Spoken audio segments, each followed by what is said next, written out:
নমস্কার। আমি আপনাদের আজ স্বদেশ পত্রিকার থেকে কয়েকটি কবিতা পাঠ করে শোনাব। প্রসঙ্গত বলে রাখি যে পান্নালাল মল্লিকের সম্পাদনায় এই স্বদেশ পত্রিকাটি প্রকাশিত হয় বসিরহাট থেকে। অত্যন্ত ভালো একটি পত্রিকা। তো দেখা যাক, দু তিনটি কবিতা আমি এর থেকে পাঠ করে আপনাদের শোনাচ্ছি আজ।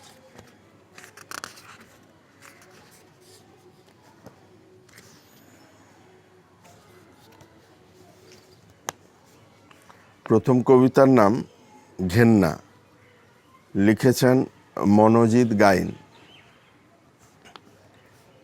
আগুন এসে হঠাৎ আমাকে বলল, চ তোকে জ্বালাই।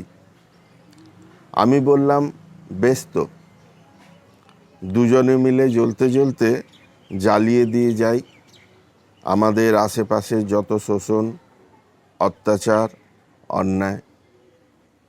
আগুন বলল, না, ও পাপেদের গায়ে মাখতে আমার ঘেন্না হয়। এই ছিল মনোজিৎ গাইনের কবিতা ঘেন্না। দ্বিতীয় কবিতা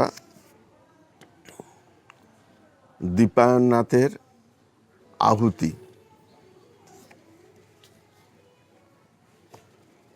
আমি আগুনের কাছে যাব, আগুনের কাছে গিয়ে নিজেকে পোড়াবো। শুদ্ধ হব, শুদ্ধ হব, শুদ্ধ হব। আমি আগুনের কাছে যাব, আগুনের কাছে গিয়ে নিজেকে পোড়াবো। আহুতি দেব আমার গোপন পাপ, নষ্ট স্মৃতি আর প্রিয় লোভ সব।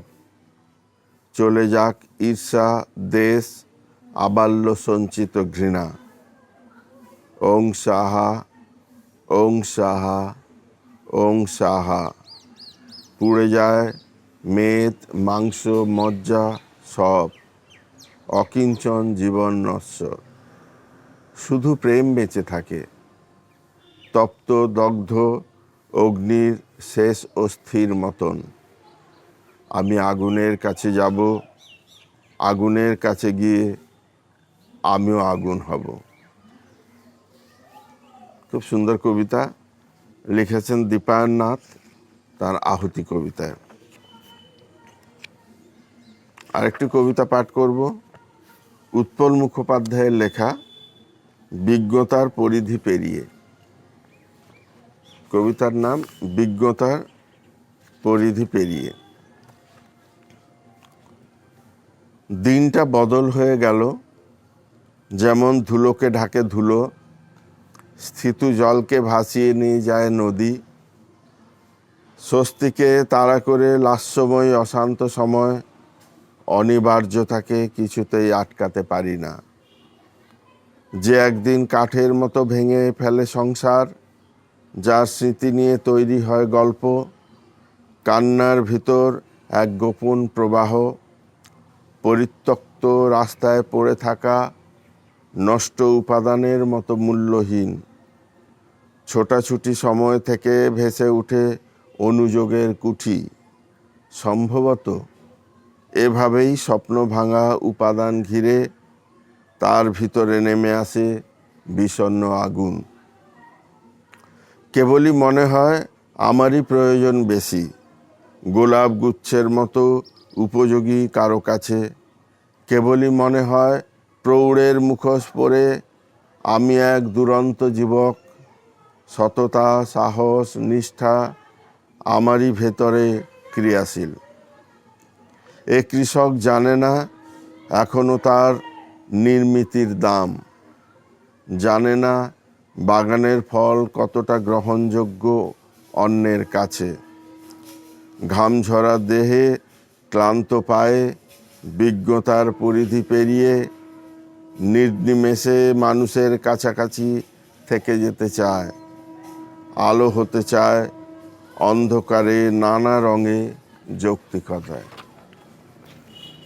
তো আজ ছিল এই তিনটি কবিতা। আশা করছি আপনাদের ভালো লেগেছে। প্রসঙ্গত বলে রাখি যে আমি ঠিক করেছি যে আপনাদের কাছে প্রতিদিন এই রকম কিছু কবিতা নিয়ে আসব। তো আপনাদের কেমন লাগছে কমেন্টসে জানান। আর আমার এই কবিতার পাঠের জন্য এই চ্যানেলটি আমি নতুন শুরু করেছি। তো আপনাদের যদি মনে হয় বা ভালো লাগে তাহলে আপনারা এই চ্যানেলটিকে সাবস্ক্রাইব করুন, যাতে আমার পরবর্তী কবিতা পাঠ আপনারা মিস না করেন। তো আজ এই পর্যন্ত, আগামীকাল আবার দেখা হবে।